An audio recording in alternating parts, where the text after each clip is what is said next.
If one can explain the reason for feeling strangely familiar with the strange and uncomfortable, then that is a familiar world.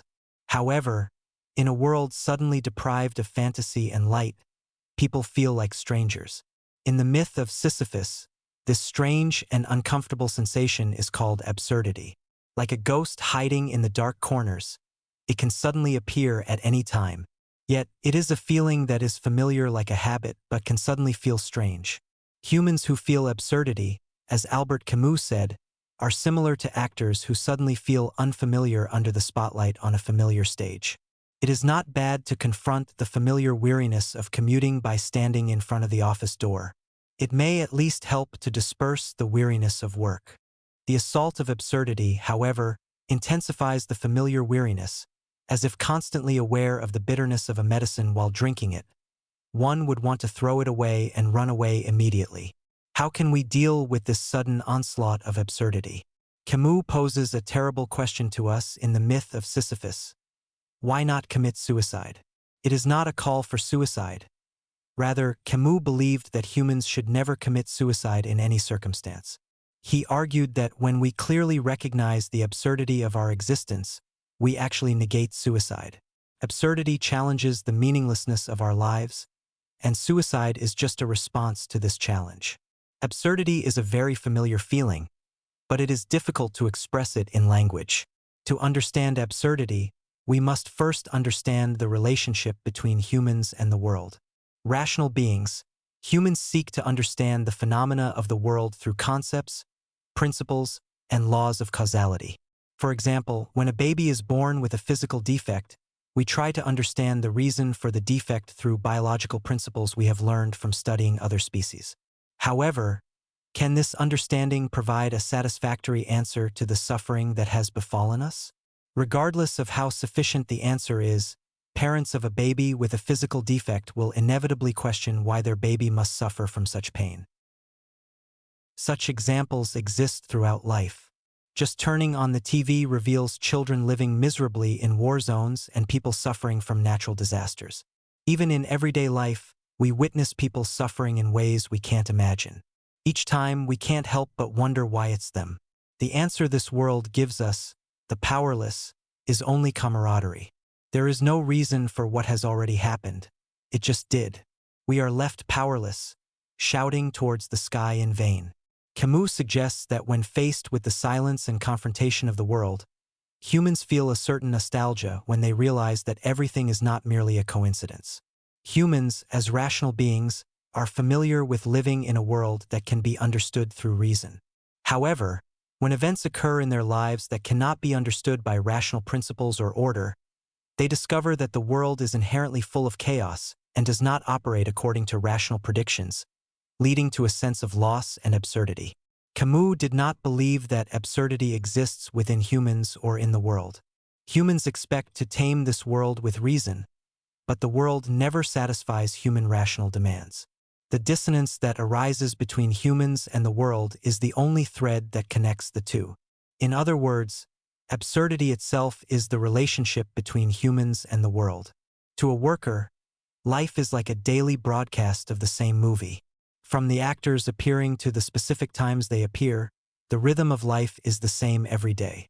When life's patterns are this mechanical and repetitive, it becomes easier to feel meaningless, Camus says. Reason constantly throws questions at the meaning of life, but the more one questions, the more empty it becomes.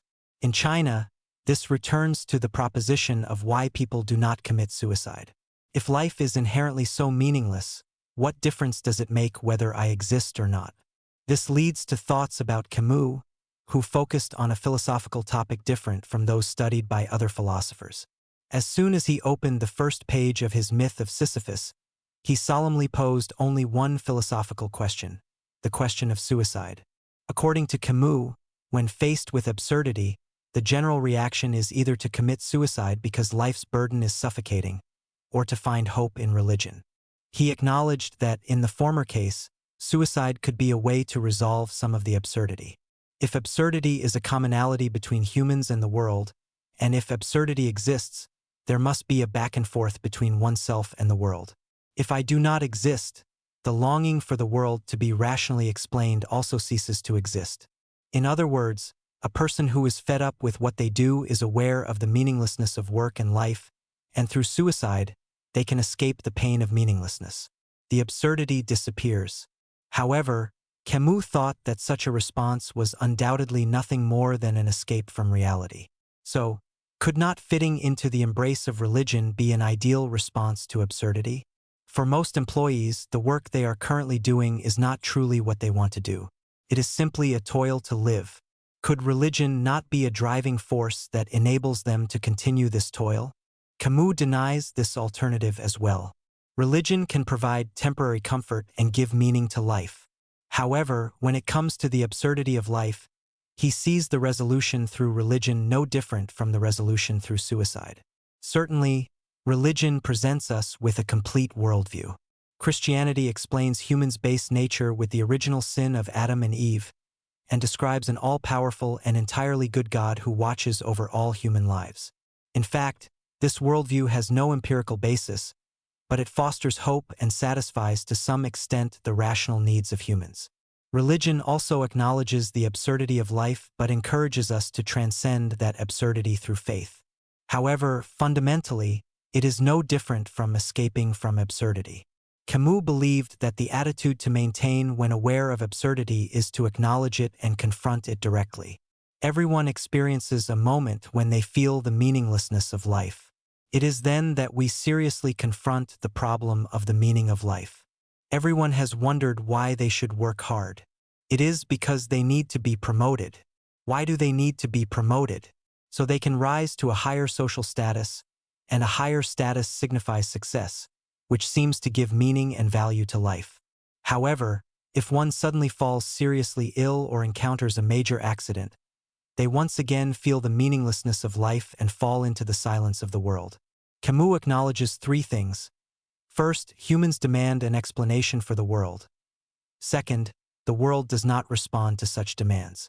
Third, the dissonance between the human and the world is something reason is powerless against. For Camus, absurdity was not an escape but a part of the reality that cannot be avoided.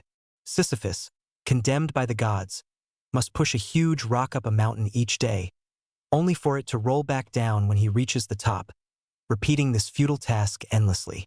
Camus saw this as a representation of life's absurdity. Despite knowing all efforts are in vain, Sisyphus repeats this meaningless act daily. Camus believed Sisyphus's only viable attitude is one of rebellion, not against the punishment of the gods, but a spiritual rebellion against the absurd. Imagine a worker who finds joy and fulfillment in their current job. Despite the urge to quit, they endure another day. Every worker may unknowingly be a modern-day Sisyphus. When feeling this powerless, wouldn't it be great if someone listened to our struggles and offered a better direction? This book delves into the emotions and attitudes workers experience, philosophically examining them. Through Hegel's philosophy, it contemplates our constant worries, and using Sartre's philosophy, discusses whether to resign or not. It examines the fundamental reason for the fear of going to work from Marx's perspective, among other common emotions and attitudes we experience daily through the perspectives of various Eastern and Western philosophers. It demonstrates that philosophy is not detached from reality. Even Professor Li Jinwu, well known for Nietzschean philosophy, strongly recommends this book. It will be a great source of strength for working professionals who are tired of work-related issues. Just as the title suggests, take a moment on your way to or from work to meet various philosophers.